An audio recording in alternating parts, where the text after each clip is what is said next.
السلام علیکم every one. تو ہم لوگ آج تاریخ طب کا چیپٹر فن طب کی اولین مراکز ایلسٹ سینٹرز آف میڈیسن کو کور کریں گے انشاءاللہ. یعنی اسٹارٹنگ میں اس کے سینٹرز کہاں کہاں تھے فن طب کے. فن طب کے اولین مراکز سے مراد یہ ہے کہ جغرافیائی اعتبار سے فن طب کی ابتدا دنیا کے کن خطوں سے ہوئی، یعنی کن کن جگہ سے ہوئی. اس موضوع پر مؤرخین میں اختلافات ہیں.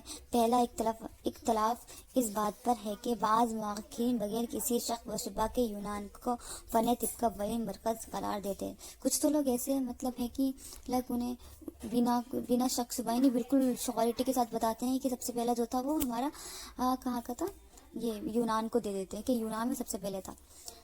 ان کی دلیل یہ ہے کہ یہاں طب بحیثیت فن کے مراد ہے، اور طب کو تو ہمیات سے علیحدہ کر کے علمی و عملی بنیادوں پر باقاعدہ ایک فن کا درجہ دینے والا عظیم یونانی فلسفی ہپوکریٹس ہیں، ٹھیک ہے، جس کی بنا پر وہ ابو الطب فادر آف میڈیسن کے لقب سے مشہور ہوا.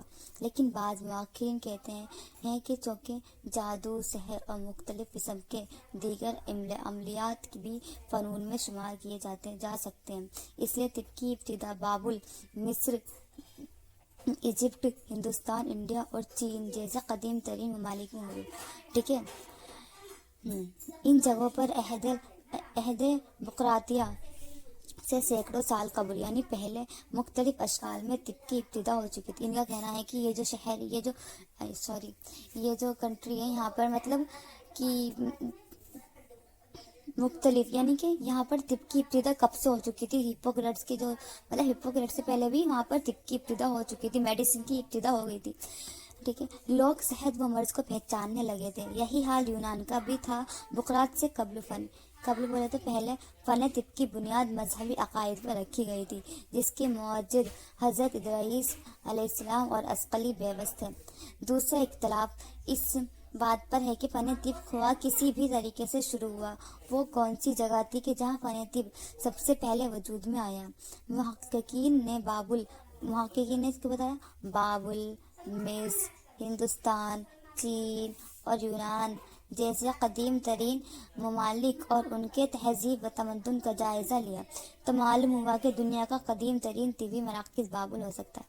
ٹھیک ہے، بابل کی تاریخ بتاتی ہے کہ پہلے یہ جنوب مغربی ایشیا ساؤتھ ویسٹ ایشیا میں واقع میسوپوٹامیا کا حصہ تھا. وہاں تقریباً 4000 میں سومیر نام کی قوم آباد تھی. پھر بعد میں سومیری حکومت شمال اور جنوب دو حصوں میں تقسیم ہوئی. ٹھیک ہے،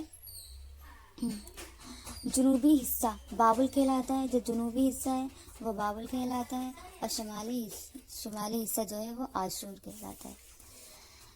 قدیم خشتی تختیوں کے دو محققین و ماہرین کریم اور مارٹن لیوے نے خشتی تختیوں کو اولین طبی دستاویز شمار کرتے ہوئے قدیم ترین طبی مرکز سے متعلق ایک رپورٹ میں پیش کی، جس میں بابل کو طب کا اولین مرکز بتایا.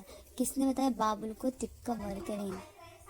ٹھیک ہے، اس میں نام یاد کرنے پڑیں گے تو رٹ کے یاد ہوں گے. کس نے بتایا؟ Martin levy.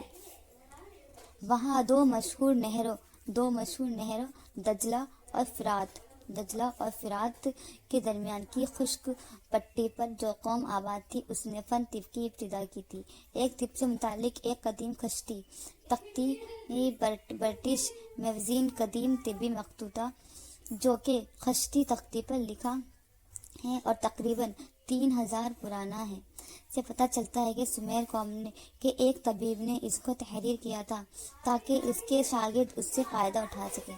خلاصہ یہ ہے کہ تحقیق کی روشنی میں بابل طب کا اولین مرکز ہو سکتا ہے. ٹھیک ہے، ہو سکتا ہے، لیکن حقیقت دیکھیں یہ کیا ہے، خلاصہ